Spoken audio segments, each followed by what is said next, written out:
What's up, Voldemort? Let's talk about those good old days in high school when we played sports. I'm sure there's locker room stories you want to tell, you don't want to tell. I know I have my fair share. One of the high school soccer stories I want to talk about is what happened on the field. All I know is we were up 5-0. My coach was like, there's like 10 minutes left in the game. Let's start pulling some of the starters out. So I was like one of the first ones to come on in, and then every time the ball would go out of bounds, my coach would pull another starter out, throw another couple kids in, and what happened was our 5-goal lead went from up like 5-0 to losing by a goal, all in a matter of 10 minutes, and it was just so frustrating that like we lost and we just collapsed so fast. I can point out fingers and say this person did that, they didn't do that. I was out of position mostly to cover other people, but the point was we had no team chemistry.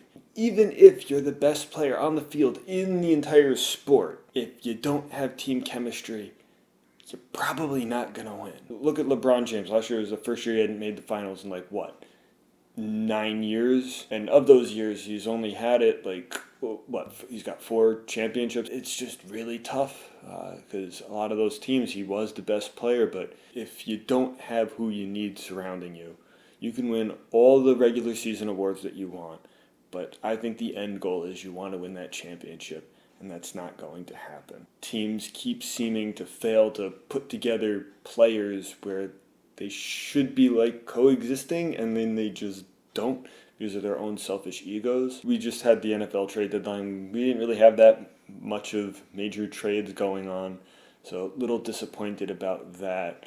I was a little worried actually that the Jets were going to get rid of Le'Veon Bell. He's actually seemed pretty fine coming over the Jets despite not winning. He's just hey, we just have to play better. We got to keep going.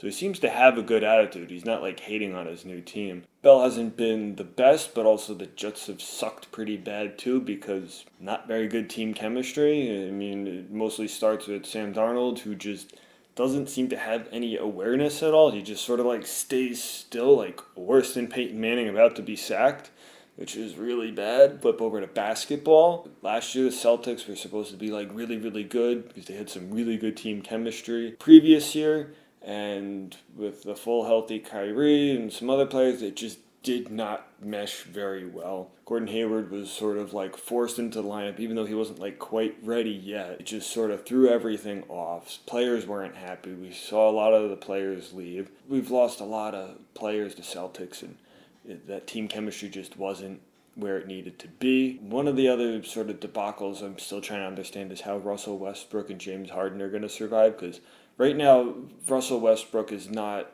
on the same page as the Rockets. Just his style of play just doesn't work on the let's just keep chucking threes until we score all of them, because that's just not how he specifically plays. He likes to pad stats. Sometimes where he's dribbling down, he wants to take that mid-ranger, but that's not how the Rockets really go. So he's got to stop, dribble back, take a three, or try and get rid of the ball, but then that usually ends up being a turnover. But he's still playing well. It's just him and Harden are just too good players to focus around. I mean, we even saw that with Carmelo Anthony. Carmelo Anthony couldn't really coexist with anybody that was really better than him.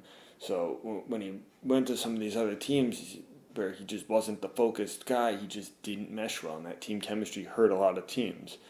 We even saw with the Rockets last year, they were off to a really slow start, and then all of a sudden, as soon as he's gone, they just took off. Let's talk about some hockey with the New York Rangers. I mean, their team chemistry is still all over the place. I mean, their head coach, David Quinn's only in his second year. He's been sort of dealt a hand of cards where he kind of needs to get rid of half of them, but at the same time, they're just being held on to for a little too long. Do I want to see Chris Kreider go? No, I didn't want to see Matt Zuccarello go last year, but that happened. We lost a couple other key players as well, but we also got in a bunch of new faces as well, and they just got to figure out how things sort of work.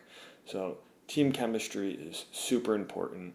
Everyone's just got to fire on all cylinders, and if that's not happening, you're probably not going to win the game, let alone the big title at the end of the year. Voldemort, I'll see you next week.